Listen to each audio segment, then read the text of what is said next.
Hello guys, good morning. Welcome to my YouTube channel, Lani Cañete Official. Mayong buntag sa inyong lahat diyan guys. Mayong udto, mayong gabi, saan makain sulok ng mundo. Amping mo kanunay. For today's video guys, tayo ngayon ay nandito sa aking nasa garahe tayo. Tayo ay nagdidilig na sa ating mga halaman. At ito ang aking mga halaman guys. Pakita ko muna sa inyo ang aking mga unang pakita sa inyo guys ang aking orchids. Naayos ko na yung orchids ko. Yun siya ngayon. Inayos ko na. Meron din siya sa baba. Yun. Pinaikot ko yan guys. Ginawa kong triangle para ay maganda naman siya tingnan pag namulaklak. May namulaklak na dito sa aking yung yellow. Yan. Tapos, ito naman, nailipat ko na siya. Yun, yung aking isang malaking bulaklak. Ayun, namulaklak na siya guys. Oh. Kaso, palanta na yung kanyang bulaklak. Yung iba guys, hindi pa siya namulaklak. Alaga ko muna sa dilig ng hugas bigas at maganda daw yun sa orchids para madali daw mamulaklak. Pero meron din akong fertilizer na binili na pang-spray lang para madali din daw pong mamulaklak ang ating mga orchids, pero wala pa naman din. Siguro 3 weeks ko pa siyang na-sprayhan. Ito naman si Red Sky. Ito siya guys. Oh.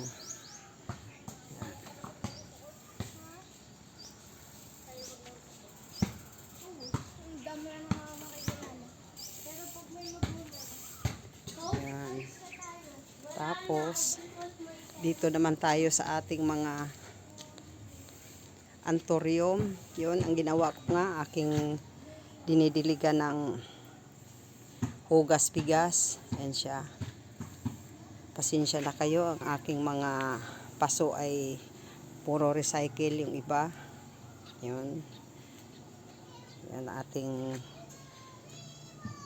pinagwalay-walay na kasi sobrang dami na siya. Nagsiksika na sa isang paso. Yun ang aking mga halaman guys. Yun lang aking pinagkakalibangan dito sa amin sa araw-araw. Nagwawalis, nagdidilig. Ito yung aking mga snake plant. Araw-araw nandito ako sa garahe. At saka nalala ninyo guys, yung mga last vlog ko pa yung mga last vlog ko na meron tayong binabanggit na kusina sa garahe. Ito yun guys, yung aking kusina sa garahe ay ngayon medyo malungkot na. Naalala pa ninyo yung ating tungko na ang gatong natin ay kahoy. Yan siya. At ngayon, minsan din naman ako dito pero ako na lang mag-isa. Kasi nga yung mga anak ko busy naman sila sa kanilang trabaho. At ito, aking inasikaso na lang itong aking mga halaman dito sa garahe. Yan, mga tinatanim kong panibagong tanim ko. Ito na may ko na lang. Inaalis ko dun sa mga tayo na sila ay parang namamatay na, kaya nilipat ko ng tayo. Ito din ang aking mga tanim na sibuyas. Ang tawag sa atin dito ay onion leek. Tapos meron din tayong sulasi galing pa ng Mindanao sa Shanib. Dala ng aking pinsan, tinanim ko dito. Yun ay bawing kung tawagin sa atin sa Bisaya guys. Ito naman ay nagdala dito yung aking pinsan, itinanim ko yun, nagkaroon na para yan pag nagtinula tayo guys, edi yun ating magagamit ang ating sulasi ay para maalis ang lansa ng ating tinulang manok. Ito yung aking may buka na yung aking pinyang tinanim guys. Pero matagal bago bumunga. Yun, may alaga din tayo ditong rabbit. matagal na. Yung tatlo bali yung alaga kong rabbit guys, kaso namatay na yung dalawa. Siguro sa katandaan na. Yun ang aking mga tanim na, yung mga tanim tayo ditong siling demonyo guys. Yan, siling demonyo. Yan ang maanghang daw yan. Yun, meron pa tayo. May mga tanglad. May talong, may bago akong tanim dito guys, yung siling atsal. Yung atin namang tanim ditong siling pang sinigang. Maganda yan, parang hindi na tayo bibili sa palengke. Nagtanim ako ng 3 puno. Yun, may talong pa akong tanim na bago. Ito naman yung talong kong binili. Binili ko sa palengke guys, 5 piso lang isang piraso, na maliit pa siya. Tapos itanim mo na laang, ihanap mo na laang ng magandang lupa para ay mataba. Yan, kita mo guys, oh, yun may bunga na siya, oh, yan, may bunga na yung aking siling pang sigang. Tapos may bayabas din akong tanim dyan. Ito naman yung aking kalamansi guys. Naku, may ano, oh, alam niyo yun guys, sa Bisaya yun ay putyukan, putakti dito sa Tagalog. Naku, ang sakit niya mga gat.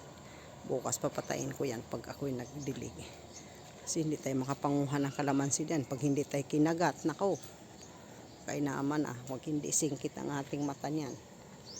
Ito naman ang aking mga spider plant, ang aking tanglad guys. Nagripa tayo ng tanglad. Ayun ang ating mga tanglad. Yung garbanzos naman natin, against the light. Yan ang ating garbanzos dahil 2 puno yan. Ito mga luya to guys, nakatanim dito pero hindi pa siya nasibol kasi nga matagal naman bago sumibol ang luya. Hindi man yan katulad sa ibang ano na itanim mo, pagka itanim mo ilang ano eh. 1 buwan na yan siya guys pero hindi pa siya nasibol. Mag New Year, binunot ko na yung mga luya ko. Nakapagbenta naman ako ng, magkano ba na pagbintahan ko, nasa 600 yata yon. Kasi ang luya noon 150 isang kilo, kaya nagtanim uli ako, nagtira uli ako ng pananim. Yan yung ating ano, mga halaman dito sa garahe guys. Yun ang aking pinagkaabalahan guys. Andito tayo sa ating garahe. Yun lang ang aking laging pinagkaabalahan dito tuwing umaga. Pagpasok ng aking apo, pagkahatid ng aking anak, ako na lang naiwan dito sa bahay. Dito naman ako sa garahe, ako na may nagdidilig, nagagamas-gamas sa aking mga halaman. Ito naman yung aking orchids guys, oh. Ito ang orchids ko, si Red Sky. Dito tayo, balik tayo uli guys dun sa ating kusina sa garahe, munting kusina sa garahe. Hindi na tayo masyado nakapagluto kasi nga nung aking asawa nga ay wala na siya. Yun ang masipag, punta dito, tayo doon sa garahe, tayo doon ay magluto tayo ng halimbawa nilagang kamuti, nilagang saging. Dito kami nagluluto, nagpiprito ng tuyo. Ngayon ako na lang, ang mga anak ko naman, hindi naman sila masyado napunta dito kasi nga Sabado at Linggo lang sila, walang pasok. Ako lang ang nandito sa umaga, kaya ako lang ang mawalis. Tambay-tambay lang ako, tambay-tambay lang ako dito guys, dito sa aming ano. Pagkatapos siya, babalik na naman ako doon sa bahay. So guys, hanggang dito na lang yung video natin guys. Please like, share, and subscribe, and click the notification bell para updated tayo sa ating susunod mga video guys. Bye guys, God bless, thank you for watching. Ano ko lang pala si Grace Gutierrez ng Nevada. Hello po, and God bless.